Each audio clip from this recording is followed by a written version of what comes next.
Selamat pagi, Bu. Pagi, Bu. Baik, Bu, sebelumnya perkenalkan saya Bidan Renita yang bertugas pada pagi hari ini. Nanti di sini saya akan melakukan pemeriksaan fisik pada bayi Ibu ya, Bu. Apakah Ibu bersedia? Bersedia, Bu. Baik, Bu, jika Ibu bersedia, nanti saya akan menanyakan beberapa hal ya, Bu ya. Sebelumnya saya akan bertanya, apakah Ibu ini anaknya lahirnya secara normal atau sesar, Bu? Secara normal, Bu. Kemudian apakah ada komplikasi saat lahiran, Bu? Alhamdulillah tidak ada. Kemudian apakah bayi Ibu itu lahirnya sesuai dengan umur kehamilan atau prematur ya, Bu ya? Sesuai umur kehamilan, Bu. Baik, Bu.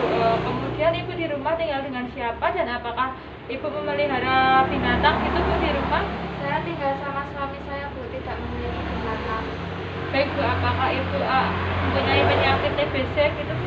Tidak, Bu. Baik, Bu. Kemudian nanti saya akan melakukan pemeriksaan ya, Bu ya, pada bayi Ibu. Pertama-tama kita menyiapkan alat dan mencuci tangan 6 langkah.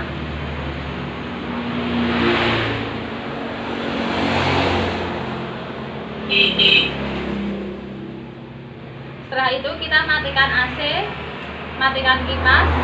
Setelah itu kita lakukan pemeriksaan antropometri pada bayi. Pertama kita menimbang bayi, pastikan di angka 0. Kemudian catat hasil.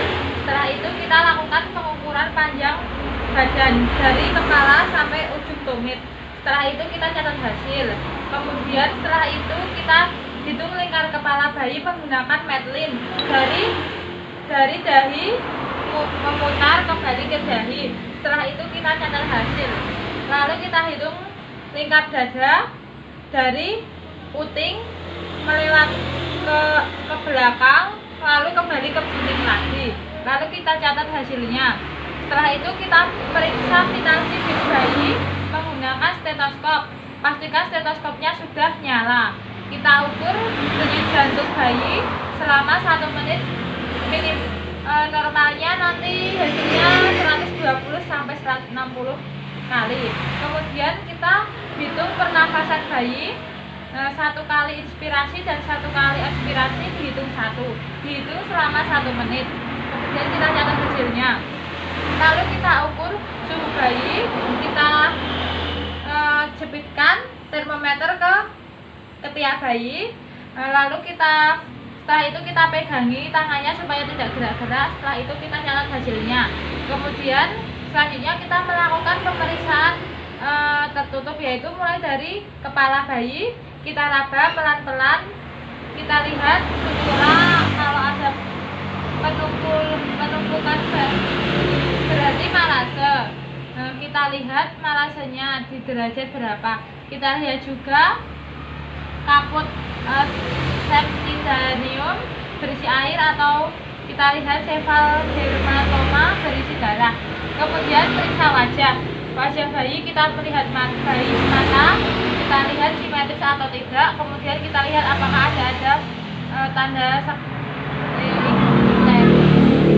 kita lihat seleranya, kita lihat apakah putih atau kekuningan. Kemudian kalau kuning mungkin ada ikterus.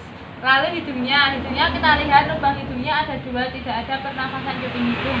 Kemudian kita lihat bibirnya tidak ada labia episis di mulut, labia paratukisis dari langit-langit, dan tidak ada bintik-bintik putih.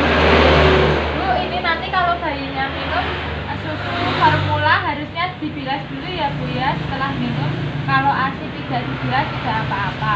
Lalu kita lihat telinganya simetris atau tidak. Setelah itu kita lihat periksa lehernya, ada atau tidaknya pembesaran vena jugularis atau kelenjar tiroid. Kemudian kita periksa bagian dada, puting dicek simetris atau tidak. Kemudian kita cek warna kulit, apakah ada tanda lahir atau bulu-bulu halus. Kemudian kita periksa abdomen, kita periksa tali pusarnya, apakah ada tanda-tanda infeksi atau tidak. Lalu kita periksa lengan, kita lihat jari-jarinya lengkap atau tidak. Kemudian kita periksa kaki seperti tangan, kita lihat jari-jarinya normal atau tidak, kita bisa tepuk-tepuk, kita lihat cek sarafnya. Lalu kita periksa genitalianya, cek ada sklerotominya, ada buang lereng atau tidak, jika itu laki-laki. Kemudian kita rapikan pasien. Baik Bu, ini tadi setelah saya lakukan pemeriksaan hasilnya normal ya Bu ya, jadi tidak ada yang perlu dikhawatirkan. Dan juga harus menjaga kebersihan ya Bu. Nanti jika bayinya pipis mohon segera diganti ya Bu. Begitu Bu. Apakah ada yang ditanyakan? Tidak Bu. Baik Bu, saya rasa sudah cukup ya Bu ya. Baik, saya permisi dulu ya Bu ya. Baik Bu, silakan. Setelah itu kita bereskan alat, kemudian kita cuci tangan 6 langkah, lalu kita keringkan dengan handuk, lalu lakukan dokumentasi. Setelah dilakukan pemeriksaan fisik pada bayi Ibu Vanda pada hari Minggu tanggal 21 pukul 1, tanda tangan Bidan Renita.